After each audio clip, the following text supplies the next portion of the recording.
Big TV భక్తి సమాచారం WhatsApp ఛానల్లో జాయిన్ అవ్వండి. అన్ని విశేషాలు ఎప్పటికప్పుడు తెలుసుకోండి. అమ్మా, మణిపూరక చక్రం యొక్క విశిష్టత ఏమిటి? ఈ చక్రానికి అధిష్టాన దేవత ఎవరు? సాధన ఏ విధంగా చేసుకోవాలంటారు? మణిపూర్ చక్రం ఇందాక స్వాదిష్టాన చక్రంలో మనకు ఆత్మ సాక్షాత్కార సిద్ధి అంటే ఎమోషనల్ బ్యాలెన్స్ అన్నది వస్తుంది. మనం చూస్తున్నాం. ఇక్కడికి వచ్చేసరికి మూడో చక్రం. ఈ చక్రానికి ఏంటి అంటే భయం. కానీ మొత్తం శరీరానికి పవర్ అంటే శక్తి అన్నది ఎక్కడి నుంచి వస్తుంది? అక్కడి నుంచే వస్తుంది. ఈ ఎక్కడి నుంచి వస్తున్న శక్తి, మనం పవర్ అంటే కూడా ఏమనుకుంటాం అంటే అందరినీ అథారిటీ చేయడం, లేకపోతే అందరినీ కమాండ్ చేసి వాళ్ళ జుట్లు పట్టుకుని కొట్టడం, ఇలాంటివన్నీ మనం పవర్ అనుకుంటాం. కానీ నిజమైన పవర్ ఏంటి అంటే మనం ఏం చేయకుండానే వాళ్ళు ఎవరితో ఉండాలి? మనతో ఉండాలి. అది ఉండాలి అంటే ఒకే ఒక్కళ్ళకి సాధ్యం ఈ సృష్టిలో. ఆ పవర్ ఉన్న శక్తి ఎవరైనా ఉంటే ఒకే ఒక్కళ్ళు, అది ఎవరంటే తల్లి. ఎందుకంటే అమ్మ చెప్తే వినని పిల్లలు ఎవరూ ఉండరట. అంటే ఎలాంటి పరిస్థితుల్లోనూ వాళ్ళ అమ్మ మాట వాళ్ళు ఖచ్చితంగా వింటారు. ఎందుకు అంటే మణిపురము అంటే కూడా మణి అంటే ఏంటంటే బొడ్డు అని అర్థం. ఎక్కడుంది ఇది? నాభిస్థానం. నాభిస్థానం యొక్క లక్షణం ఏంటంటే మొత్తం శక్తి అంతా అక్కడే గూడు కట్టుకుంటుంది. అంటే మనం తప్పు చేసినా రైట్ చేసినా కూడా ఆ చక్రం వల్లే చేస్తాం. ఎందులో అయినా ముందుకు వెళ్ళాలి అంటే మాత్రం ఖచ్చితంగా మన మణిపూర్ చక్రం బాగుంటేనే ముందుకు వెళ్తాం, లేకపోతే ఎప్పుడు బ్యాక్ సైడే ఉంటాం. ఈ ముందుకు వెళ్ళడం పోతే ఏమవుతుందండి అంటారు. మీరు ఎప్పుడైతే ముందుకు వెళ్ళలేదో మీకు నచ్చదు మీ లైఫ్. అవును.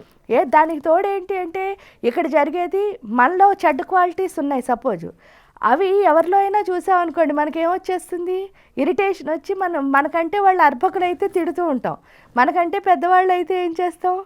నోరు మూసుకుని పడుతూ ఉంటాం. అంటే అర్థం ఏమిటంటే ఈ చక్రం బాగోకపోతే మనకి ఇన్ఫీరియారిటీ కాంప్లెక్స్, సుపీరియర్ అంటే నేను అహంకారం అనుకోండి, ఆత్మన్యూనతాభావం, ఈ రెండు ఇక్కడి నుంచే వస్తాయి. ఇక్కడ ఉండే వాక్ పేరు కూడా పశ్యంతి. ఆ అహంకారం ఉన్నవాళ్లే అంటే ఈ రెండిట్లో ఏదైనా ఇన్ఫీరియారిటీ ఉన్నా సుపీరియారిటీ ఉన్నా రెండు నేను ఎలా అనుకుంటానంటే అహంకారమే అంటాను. ఎందుకు అంటారు? ఇప్పుడు ఇన్ఫీరియారిటీ ఏమిటి?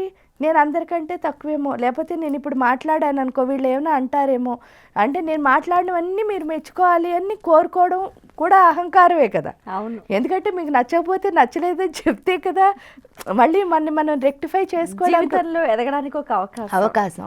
అది తెలియకేంటి ఎప్పుడు అన్నీ అంటే నేను చేసినవన్నీ అందరూ పర్ఫెక్ట్ అనాలి అన్నది కూడా అహంకారమే. ఇంక ఈ రెండో అహంకారం ఎలా ఉంటుందంటే ఇంక అవతల వాళ్ళు మనం అసలు మాట్లాడినేమో ఏంటంటే మీద పడిపోతాం. ఈ స్థితి ఏదైతే ఉందో ఈ రెండు కూడా అసలు మనం ఎదగడానికి ఉపయోగపడవు ఎప్పుడూ కూడా. ఎందుకంటే పట్టు విడుపు ఉండాలంటారు. అంటే అవసరమైన చోట పట్టుదలగా ఉండాలి, అవసరం లేని చోట వదిలేయడం కూడా రావాలి. ఆ రెండు ఎవరికి వస్తాయో వాళ్ళే లైఫ్లో ముందుకు వెళ్తారు. అది రావాలి అంటే ఈ మణిపూర్ చక్రంలో ఉన్న ట్రబుల్ ఏంటి అంటే భయం. చాలాసార్లు చెప్పాను, భయం ఎందుకు వస్తుందండి అంటే అందరం అమ్మ పొట్టలోంచే వచ్చాం. ఈ పొట్టలో ఉన్నంతసేపు ఏమైందిట? అమ్మ కడుపులో ఉన్నాం. అమ్మ కడుపులో ఉన్నంతసేపు 9 నెలలు హ్యాపీగా అసలు ఏ బాధ లేదు. ఒక చిన్న గుడ్డులా మొదలయ్యాం, ఎంత మోచేయి ఎంత పిల్ల కింద మారాం. అప్పటి వరకు హాయిగా అమ్మ చుట్టూ అమ్మ లోపల తిరిగినంతసేపు ఏమవ్వలేదు అంటే ఒకే ఒకటి, అమ్మ నాతో ఉంది. ఎందుకంటే లోపల ఏమి పెద్ద గొప్ప ప్లేస్ కాదు, ఇదంతా మురికి చీకటి. ఎంత మురికి చీకటి, ఎంత చిన్న ప్రదేశంలో 9 నెలలు ఉండగలిగామంటే దానికి ఒకే ఒక కారణం ఎవరు అంటే మా అమ్మ నాతో ఉంది. ఆ ధైర్యం తప్ప ఇంకేం లేదు మనకి. ఎందుకే తల్లికి బిడ్డకి మధ్యలో ఒక కార్డు ఉంటుంది. 9వ నెల అయింది, బయటకు వచ్చాం. బయటికి రాగానే ఫస్ట్ కట్ చేసేది బొడ్డు. అమ్మకి బిడ్డకి ఉన్న సంబంధం కట్ చేసిన వెంటనే ఏమైనా అమ్మ పొట్టలాంటి చిన్న ప్లేస్లోకి వచ్చామా? ఇంత పెద్దగా ఉంది ప్లేసు. ఈ లోపలంతా చీకటి, బయటంతా వెలుగు.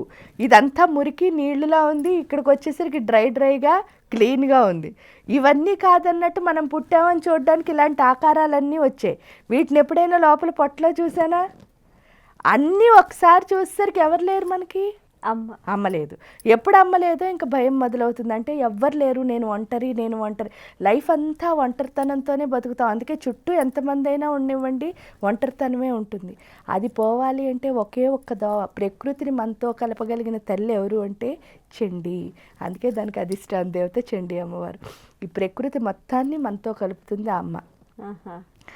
అందుకే ప్రకృతి పురుషుడు అంటారు. పురుషుడు ఎవరు అంటే ఆత్మ. అందుకే శివుడిని ఏమంటారు రుద్రంలో ఆత్మభవుడు అని చెప్తారు. ఆ ఆత్మభవుడిని ఎప్పుడైతే ఈ ప్రకృతితో కలిపామో, ప్రకృతి పురుషులు కలిశారో ఆత్మశక్తి అన్నది పెరగడం మొదలెడుతుంది. ఇక్కడ ఆత్మను చూసాం స్వాదిష్టాన చక్రంలో. మణిపురానికి వచ్చేసరికి ఏం చేసాం? ఆత్మశక్తిని పెంచుకున్నాం. ఎప్పుడైతే ఆత్మశక్తిని పెంచుకుని ఈ చండీ అమ్మవారు, అందుకే ఆవిడ మహాకాళి, మహాలక్ష్మి, మహాసరస్వతి, ముగ్గురు అమ్మల స్వరూపం అని చెప్తారు.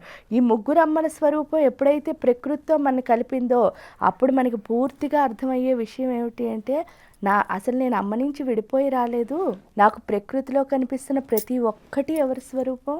అమ్మ స్వరూపమే. అది స్త్రీ, పురుషుడు, చెట్టు, పిల్లి, కుక్క, లేకపోతే పక్షి ఏం ఉండదు. ఈ సృష్టి అంతా నా తల్లి స్వరూపమే. నేను వచ్చిన గర్భం పేరు విశ్వగర్భం. అంటే చిన్న గర్భంలోంచి వచ్చేసి ఎక్కడ పడ్డాను? పెద్ద గర్భంలో పడ్డాను. ఒక తల్లి అనుకుని వచ్చాను, కానీ విశ్వం అంతా తల్లే నాకని తెలిసిపోయి. ఎప్పుడు అర్థమైందో ఆ ప్రకృతితో ఎప్పుడైతే కలవడం మొదలుపెట్టామో, ఇంకా ఆ తర్వాత మన ఆత్మశక్తి ఎప్పుడైతే పెరుగుతుందో ఏ పనిలో అయినా ముందుకు వెళ్ళడం తప్ప వెనక్కి చూడడం అన్నది జరగదు.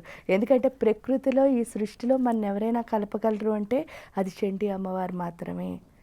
అందుకే ఆవిడ ముగ్గురు అమ్మల యొక్క స్వరూపం. మీరు చెప్తే కూడా చాలా, అన్ని హోమాల కంటే చండీ హోమం చాలా గొప్ప హోమం. ఎందుకు అని అంటే మన ప్రకృతితో కలుపుతోంది ఆ తల్లి. అందులో ముగ్గురు అమ్మల స్వరూపం. అయితే ఒక డౌట్ ఏంటంటే అమ్మ, ఈ చండీ అమ్మవారు దేవీ భాగవతంలో ఆ రాక్షస సంహారార్థం అక్కడికక్కడ ఉద్భవించిన అమ్మవారు కదా. రాక్షస సంహారం అయిపోయిన తర్వాత ఆమె అంతర్ధానమైంది. మరి ఈ శరీరంలో, ఈ చక్రంలో ఆవిడ ఎలా స్థితమైంది? ఎవరు? చండీ అమ్మవారు అప్పటికప్పుడు ఎప్పియర్ అవలే.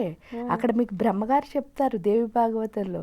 దేవి మహత్యం గురించి చెప్పినప్పుడు ఫస్ట్ హయగ్రీవుల వారి కింద విష్ణుమూర్తిని చేసిన తర్వాత అప్పుడు ఆయన చెప్తారు ఏమని అంటే, మీరు అసలు విష్ణుమూర్తి విల్లుందో ఆ విల్లు తాడుతో తెగిపోతుంది. తెగిపోగానే దేవతలందరూ చాలా భయపడిపోతారు. ఏంటంటే రాక్షసులను విష్ణుమూర్తి చంపుతాడనుకుంటే ఈయన ఇలా అయిపోతే ఇప్పుడు మన ఎవరు కాపాడుతారు అని అన్నప్పుడు అప్పుడు ఆయన చెప్తారు ఏమని అంటే, ఈ మహామాయ మమ్మల్ని మేము ముగ్గురమే మీకు తెలుసు, కానీ మమ్మల్ని ముగ్గురిని నియమించిన ఆవిడ ఇంకొక ఆవిడ ఉన్నారు, ఆవిడే మనందరికీ బాసు. ఆవిడెవరు అంటే జగన్మాత చండీ అమ్మవారు. అప్పుడు ఆవిడ ఎప్పియర్ అవుతుంది. ఎందుకంటే ఆవిడ యోగమాయ కాబట్టి అవసరమైనప్పుడు. ఇప్పుడు మన లోపల ఆత్మశక్తి పెరిగితేనే మనం ఏదైనా చేయగలము అన్న విషయం మనకు తెలియదు. నిజం చెప్తే అయ్యో నేను అన్నీ చేస్తున్నాను కానీ ఫెయిల్ అయిపోతున్నాను అనుకుంటాం. కానీ ఏది చేసినా సరే శరీరంతో ఏది మనం సాధించలేము. ఆత్మశక్తి పెరగాలి, అదే మాయ అంటే ఇక్కడ.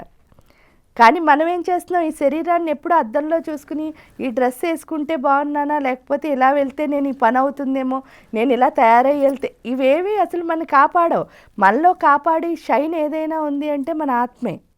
అందుకే అంటారు దీన్ని ఏమి చక్రం అని పిలుస్తారంటే, శ్రీచక్రంలో మణిపూర్ చక్రాన్ని సర్వార్థ సాధక చక్రం అంటారు. అంటే మీకు కావాల్సిన అర్థములన్నీ, అర్థములు అంటే మీకు తెలుసు, అంటే అర్థాలు అంటే మీనింగ్స్ అని కాదు ఇక్కడ.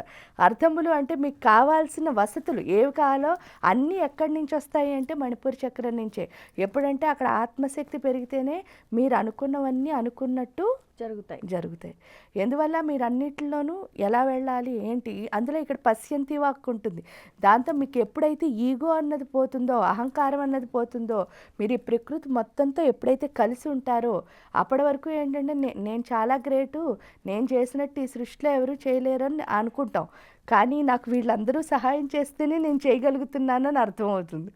ఎప్పుడు అర్థమైందో దేన్ని కూడా మనం ఏం చెయ్యం, త్రోలనాడం. ఎందుకంటే ఈ సృష్టిలో ఏది ఎప్పుడు మనకు అవసరం అవుతుందో తెలియదు అన్న విషయం మనకు తెలుస్తుంది. దాని ద్వారానే ఆత్మశక్తి అన్నది పెరుగుతుంది. అప్పుడు పెరగడం ద్వారా చండి. అందుకని యోగమాయ ఎప్పుడు ఏంటి అంటే అది మాయే. అంటే మనకి నిజం తెలుసు అనిపిస్తుంది కానీ ఎప్పుడూ అబద్ధంలోనే బతుకుతాం.